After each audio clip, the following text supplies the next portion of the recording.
आज के इस गहरे विश्लेषण में हम एक ऐसे विषय पर चर्चा करने वाले हैं जो किसी भी आधुनिक बिजनेस की रणनीति का सबसे महत्वपूर्ण हिस्सा बन चुका है।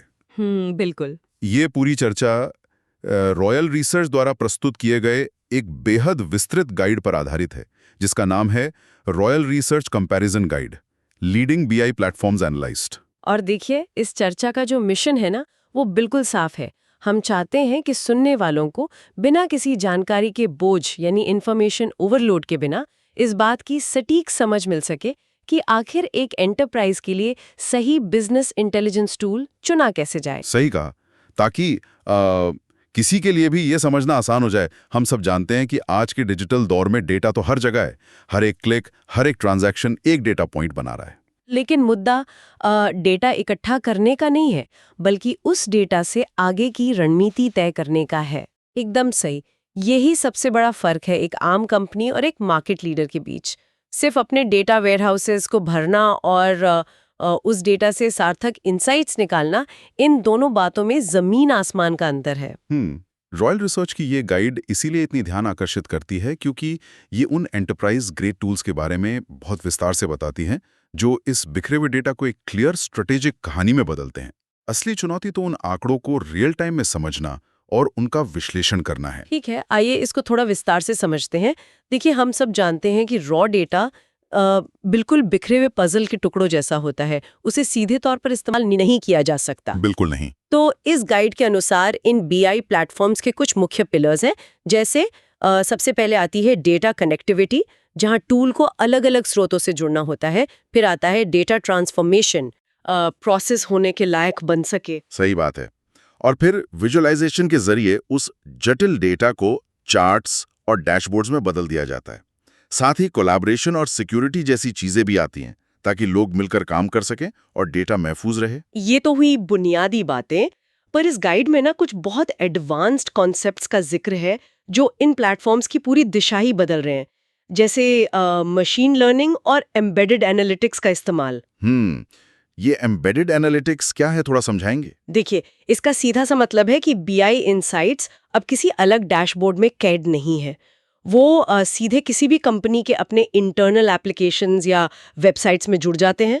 और यहाँ सबसे हैरान करने वाली बात यह है कि एनएलपी यानी नेचुरल लैंग्वेज प्रोसेसिंग ने डेटा से बात करना कितना आसान बना दिया है। यानी आम भाषा में सवाल पूछना। हाँ, बिल्कुल। पहले किसी मार्केटिंग मैनेजर को एक छोटा सा सेल्स ट्रेंड देखने के लिए भी डेटा टीम से रिक्वेस्ट करनी पड़ती थी, एसक्यूएल क्वेरीज लिखी जाती थी। पर अब कोई भी आम भाषा में टूल से पूछ सकता है कि पिछले क्वार्टर में किस रीजन में सप्लाई चेन सबसे ज़्यादा डिसरप्ट हुई, और सिस्टम तुरंत एक विजुअल रिपोर्ट बना देगा। ये सच में एक गेम चेंजर है। मतलब डिसीजन मेकर्स को अब डेटा टीम का इंतजार नहीं करना पड़ेगा, वो रियल टाइम में अपने बिजनेस सवालों के जवाब खुद ही निकाल सकते हैं। एकदम सही। उनकी टेक निर्भरता काफी कम हो जाती है। तो चलिए, इस टेक्निकल फाउंडेशन को समझने के बाद हम रॉयल रिसर्च द्वारा तुलना किए गए 4 दिग्गज बीआई प्लेटफॉर्म्स की तरफ बढ़ते हैं और शुरुआत करते हैं मार्केट के सबसे बड़े खिलाड़ियों में से एक से, माइक्रोसॉफ्ट के पावर बीआई से। हाँ, पावर बीआई एक डोमिनेंट फोर्स बन चुका है मार्केट में। बिल्कुल। ये अपने यूजर फ्रेंडली इंटरफेस के लिए काफी मशहूर है। मतलब जिसने भी कभी एक्सेल चलाया है उसको ये प्लेटफॉर्म काफी अपना सा लगता है, इसके ड्रैग एंड ड्रॉप फीचर की वजह से। लेकिन इस गाइड को पढ़ते हुए एक सवाल दिमाग में जरूर आता है। कौन सा सवाल? यही कि क्या पावर बीआई सच में अपने आप में एक बेहतरीन टूल है, या फिर ये माइक्रोसॉफ्ट की तरफ से सिर्फ एक ट्रोजन हॉर्स जैसा है ताकि लोग उनके अज़्योर क्लाउड इकोसिस्टम में लॉक हो जाएं? देखिए, ये एक बहुत ही सटीक आकलन है। गाइड इस बात पर जोर देती है कि पावर बीआई का सबसे बड़ा फायदा और शायद इसकी सबसे बड़ी बिजनेस स्ट्रैटेजी भी इसका माइक्रोसॉफ्ट इकोसिस्टम के साथ डीप इंटीग्रेशन ही है। एक्सेल और अज़्योर के साथ। हाँ, अगर कोई ऑर्गेनाइजेशन पहले से ही एक्सेल, टीम्स और अज़्योर पर निर्भर है, तो पावर बीआई उनके लिए सबसे स्वाभाविक चयन बन जाता है। पर इसको सिर्फ एक ट्रैप कहना थोड़ा गलत होगा। इसमें रियल टाइम डेटा स्ट्रीमिंग और प्रेडिक्टिव मॉडलिंग के लिए बहुत अच्छी एआई सुविधाएं भी हैं। जैसे किसी बड़ी सेल के दौरान रियल टाइम ट्रैकिंग करना। एकदम। मान लीजिए किसी ई कॉमर्स साइट पर फ्लैश सेल चल रही है, पावर बीआई का real time streaming feature management को हर सेकंड की सेल्स का डेटा डैशबोर्ड पर दिखा सकता है। और अगर हम इसकी कीमत को देखें तो वो ट्रोजन हॉर्स वाली बात और भी मजबूत दिखती है। गाइड बताती है कि पावर बीआई डेस्कटॉप इंडिविजुअल्स के लिए बिल्कुल मुफ्त है, यानी शुरुआत फ्री में करो ताकि लोग आदी हो जाएं। सही पकड़ा आपने। और उसके बाद पावर बीआई प्रो आता है जो करीब $9.99 पर यूजर पर मंथ है। एंटरप्राइज सॉफ्टवेयर की दुनिया में ये सच में काफी अग्रेसिव और सस्ता है। और बड़ी जरूरतों के लिए पावर बीआई प्रीमियम है जो $20 पर यूजर पर मंथ या फिर पूरी कैपेसिटी के लिए करीब $4,995 पर मंथ से शुरू होता है। इस मॉडल को देखकर साफ लगता है कि ये छोटे बिजनेसेस से लेकर बड़ी एंटरप्राइजेस तक स्केल किया जा सकता है। बिल्कुल, स्केलेबिलिटी ही इनका मुख्य उद्देश्य है। ये उन ऑर्गेनाइजेशंस के लिए सबसे अनुकूल और कॉस्ट इफेक्टिव है जो पहले से ही माइक्रोसॉफ्ट पर निर्भर हैं। हालांकि जब बहुत ही कॉम्प्लेक्स या कस्टमाइज विजुअलाइजेशंस की बात आती है तो कुछ एक्सपर्ट्स मानते हैं कि पावर बीआई थोड़ा पीछे रह जाता है। यहाँ पर बात सच में बहुत दिलचस्प हो जाती है, क्योंकि यहीं से हम अपने अगले प्लेटफॉर्म की तरफ बढ़ते हैं जो है टैब्लू। रॉयल रिसर्च की गाइड बताती है कि टैब्लू डेटा विजुअलाइजेशन का असली उस्ताद है। हाँ, टैब्लू डेटा एनालिस्ट्स और विजुअलाइजेशन एक्सपर्ट्स की पहली पसंद माना जाता है। अगर पावर बीआई एक शानदार एंटरप्राइज टूल है तो टैब्लू बिल्कुल एक डिजिटल कैनवस की तरह है। इसमें एडवांस चार्टिंग, डैशबोर्ड्स और डेटा ब्लेंडिंग की जबरदस्त सुविधा है। ये डेटा ब्लेंडिंग थोड़ा टेक्निकल लग रहा है, क्या आप इसको थोड़ा आसान शब्दों में समझाएंगी? जरूर। देखिए, डेटा ब्लेंडिंग का मतलब है अलग-अलग स्रोतों से आए डेटा को आसानी से मिलाना। मान लीजिए एक कंपनी का सेल्स डेटा सेल्स फोर्स पर है और इन्वेंट्री डेटा किसी एसक्यूएल सर्वर पर। टैब्लो इन अलग-अलग जगहों से आए डेटा को बिना किसी कॉम्प्लेक्स प्रोसेस के एक ही डैशबोर्ड पर ला सकता है। ये तो काफी आसान कर देता है काम को। और सबसे बड़ी बात, टैब्लो के डैशबोर्ड्स बहुत हाईली इंटरैक्टिव होते हैं। कोई भी यूजर उन चार्ट्स पर क्लिक करके अंदर तक जा सकता है और हिडन पैटर्न्स ढूंढ सकता है।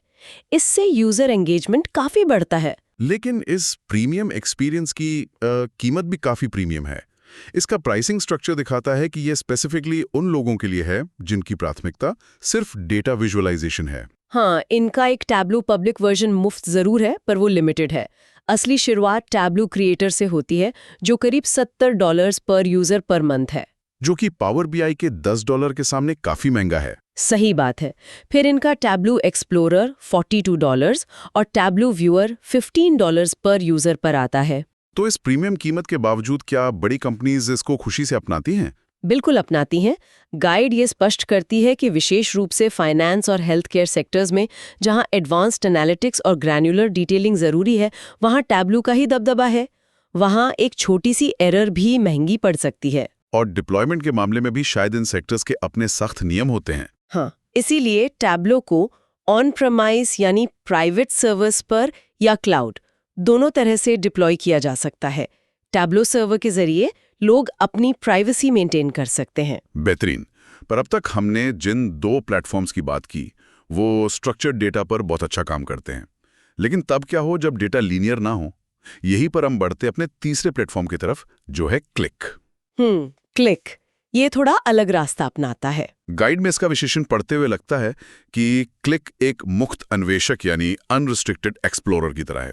इसका सबसे खास फीचर इसका एसोसिएटिव मॉडल बताया गया है।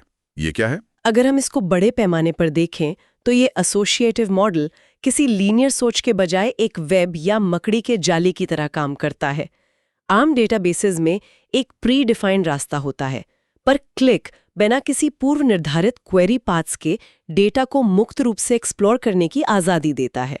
मतलब डेटा के बीच के अनजान रिश्तों को खोजना आसान हो जाता है। बिल्कुल। मान लीजिए सप्लाई चेन डिसरप्ट हुई तो क्लिक के जरिए एक यूजर अचानक से वेदर डेटा और वेंडर डिलेज के बीच का कनेक्शन देख सकता है, जो शायद किसी सीधी रिपोर्ट में दिखता ही नहीं है।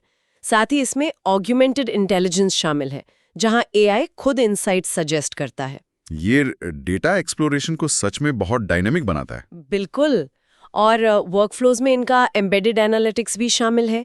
कीमत की बात करें तो क्लिक सेंस बिजनेस $30 पर यूजर पर मंथ से शुरू होता है और बड़ी एंटरप्राइज के लिए कस्टम प्राइसिंग है। ये उन ऑर्गेनाइजेशंस के लिए आदर्श है जिनके डेटा के बीच कॉम्प्लेक्स रिलेशनशिप्स हैं, जो चाहते हैं कि उनके लोग डेटा को डीपली एक्सप्लोर करें, ना कि सिर्फ बनी बनाई रिपोर्ट्स देखें। इकोसिस्टम के लिए हो गया, टैब्लो विजुअलाइजेशन के लिए और क्लिक एक्सप्लोरेशन के लिए। और अब आते हैं अपने आखिरी टूल पर, लुकर। गाइड कहती है कि ये डेटा मॉडलर का सपना है। लुकर एक मॉडर्न बीआई प्लेटफॉर्म है जो अब गूगल क्लाउड का हिस्सा है। हाँ, लुकर ने मार्केट में एक अलग ही जगह बनाई है अपनी। इसमें लुकर ML नामक एक अनोखी डेटा मॉडलिंग भाषा है। ये भाषा क्या करती है और इसकी जरूरत क्यों है? देखिए, बड़ी कंपनीज में अक्सर ये समस्या आती है कि मार्केटिंग टीम का डेटा कुछ और दिखाता है और फाइनेंस का कुछ और। लुकर के जरिए ऑर्गेनाइजेशंस अपने डेटा का एक सिंगल सोर्स ऑफ ट्रूथ बना सकती हैं। सभी मैट्रिक्स एक बार कोड कर दिए जाते हैं और फिर पूरी कंपनी में वही यूज होते हैं। यानी कस्टमाइज्ड एक्सप्लोरेशन और कंसिस्टेंसी दोनों एक साथ मिलती हैं। और क्योंकि ये गूगल क्लाउड का हिस्सा है, तो डायरेक्ट इंटीग्रेशन और रियल टाइम रिपोर्टिंग काफी आसान हो जाती होगी। बिल्कुल आसान हो जाती है, विशेषकर उनके लिए जो पहले से गूगल क्लाउड सर्विसेज जैसे बिग क्वेरी का इस्तेमाल कर रहे हैं। पर इसमें एक ट्विस्ट भी है। तो वो क्या? इसकी कीमत। लुकर की कीमत यूजर्स और डेटा वॉल्यूम के आधार पर कस्टम होती है। इसके एडवांस्ड फीचर्स और क्लाउड आर्किटेक्चर के कारण ये आमतौर पर बाकी सभी प्लेटफॉर्म से थोड़ा महंगा होता है। तो क्या हम ये कह सकते हैं कि ये आम बिजनेसेस के लिए नहीं बना है? मेरी राय में ये एंटरप्राइज लेवल और लार्ज स्केल डिप्लॉयमेंट्स के लिए ही बना है। ये उन टेक सैवी ऑर्गेनाइजेशंस के लिए एकदम सही है जिन्हें कॉम्प्लेक्स डेटा मॉडलिंग की जरूरत है और जिनके पास डेटा इंजीनियर्स की एक अच्छी टीम हो। तो इन सब का आखिरी मतलब क्या है? मेरा मतलब है, अगर कोई कंपनी नया प्लेटफॉर्म चुनने जा रही है, तो इन चारों ऑप्शंस के बीच इस कंफ्यूजन को दूर कैसे किया जाए? सही चयन के लिए किन बातों का ध्यान रखना चाहिए? इससे एक बहुत जरूरी सवाल उठता है और गाइड ने इस चुनाव को आसान करने के लिए 5 मुख्य आधार बताए हैं। पहला है बिजनेस नीड्स, यानी आपकी असली जरूरत क्या है। जैसे अगर जरूरत विजुअलाइजेशन की है तो टैब्लो चुनना चाहिए, और प्रेडिक्टिव एनालिटिक्स के लिए पावर BI। सही बात है। दूसरा आधार है बजट। सिर्फ शुरुआती खर्च नहीं, बल्कि लॉन्ग टर्म सब्सक्रिप्शन एक्सपेंसेस को समझना भी जरूरी है। पावर BI शुरू में सस्ता है, पर स्केल करने पर कॉस्ट बढ़ सकती है। और तीसरा आधार है इंटीग्रेशन। क्या नया प्लेटफॉर्म कंपनी के मौजूदा सिस्टम्स के साथ आसानी से जुड़ पाएगा? अगर कंपनी गूगल क्लाउड पर है, तो लुकर एक नेचुरल फिट होगा। वहां पावर BI फिट करना मुश्किल हो सकता है। एकदम सही। चौथा आधार है यूजर स्किल लेवल। आपकी टीम की टेक्निकल एक्सपर्टीज कितनी है? अगर टीम को आसान टूल चाहिए तो पावर BI या क्लिक ठीक है, पर अगर एडवांस्ड कोडिंग करनी है तो लुकर या टैब्लो बेहतर है। और पांचवा आधार जो सबसे जरूरी लगता है, वो है स्केलेबिलिटी। एक ऐसा प्लेटफॉर्म चुनना जो डेटा और यूजर्स बढ़ने के साथ ऑर्गेनाइजेशन के साथ आगे बढ़ सके, ताकि कल को जब लोड बढ़े तो सिस्टम क्रैश ना हो। बिल्कुल। इन 5 पॉइंट्स को ध्यान में रखकर कोई भी ऑर्गेनाइजेशन अपने लिए एक बेहतर टूल चुन सकती है। तो इस पूरी चर्चा का अगर हम सार निकालें, इस रॉयल रिसर्च गाइड का निचोड़ यही निकलता है कि पावर BI माइक्रोसॉफ्ट यूजर्स के लिए बेस्ट है और कॉस्ट इफेक्टिव है। टैब्लो प्योर विजुअलाइजेशन और आर्टिस्ट्री के लिए है। क्लिक अपने एसोसिएटिव मॉडल के जरिए डायनामिक एक्सप्लोरेशन देता है। और looker Google cloud based complex modelling के लिए बनाया है। हाँ, हर टूल की अपनी एक खासियत है और अपना एक अलग यूजर बेस है। मुझे उम्मीद है कि ये सारी जानकारी किसी के लिए भी बहुत फायदेमंद साबित होगी। खासकर उन लोगों का ये काफ़ी वक्त बचाएगी जो किसी मीटिंग के लिए तैयारी कर रहे हैं या मार्केट में उपलब्ध BI टूल्स के समुंदर में बिना डूबे सही रास्ता खोज रहे हैं। सही चयन करना सच में एक बड़ा फैसला होता है। पर इस चर्चा को समाप्त करने से पहले मैं एक विचार रखना चाहूंगी जो शायद हम सबको आगे सोचने पर मजबूर करेगा। जरूर बताइए। देखिए, इन सभी BI प्लेटफॉर्म्स में तेजी से मशीन लर्निंग, NLP और एसोसिएटिव मॉडल्स जुड़ रहे हैं। तो क्या भविष्य में हम एक ऐसी स्थिति में पहुंचने वाले हैं जहां ये BI टूल्स सिर्फ हमारे पूछे गए सवालों का जवाब ही नहीं देंगे? मतलब वो खुद सवाल पूछेंगे? एक तरह से हाँ। क्या वो हमें ये बताएंगे कि इस डेटा को देखकर हमें और क्या सवाल पूछने चाहिए थे जो अभी तक हमारे दिमाग में आए ही नहीं? एक ऐसा सिस्टम जो हमारी सोच से भी एक कदम आगे हो। वाह, ये सच में एक रोचक और थोड़ा हैरान करने वाला विचार है। डेटा टूल सिर्फ आंसर मशीन ना रहकर एक गाइड बन जाएंगे। इस बेहतरीन और ठोस विचार के साथ हम इस गहरे विश्लेषण को यहीं विराम देते हैं। आंकड़ों और उनके पीछे छुपी रणनीतियों को समझने का ये सिलसिला आगे भी जारी रहेगा। तब तक डेटा को समझते रहिए और बेहतर फैसले लेते रहिए।